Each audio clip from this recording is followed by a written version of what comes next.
কালবৈশাখীর ঝড়ে বসত ঘর হারানোর পর জনপ্রতিনিধিদের কাছে প্রতিনিয়ত দ্বারস্থ হয়েও এক প্রকার ব্যর্থ হওয়ার পর অবশেষে সামাজিক সংগঠনের সহযোগিতায় কুমিল্লার দেবিদ্বার উপজেলার পটিয়াপাড়া গ্রামের এক অসহায় নারী পেলেন নতুন ঘর।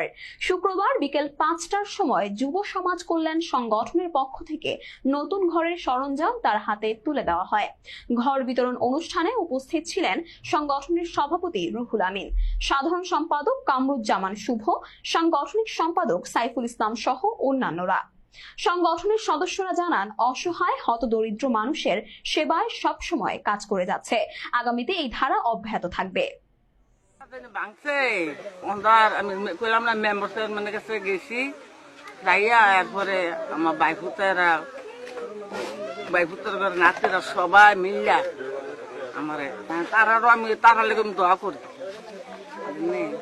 তারা যদি আল্লাহ জানে ফানে বালা রাখে, তারা যেন আল্লাহ যেন আরো তো দেয় মানুষের।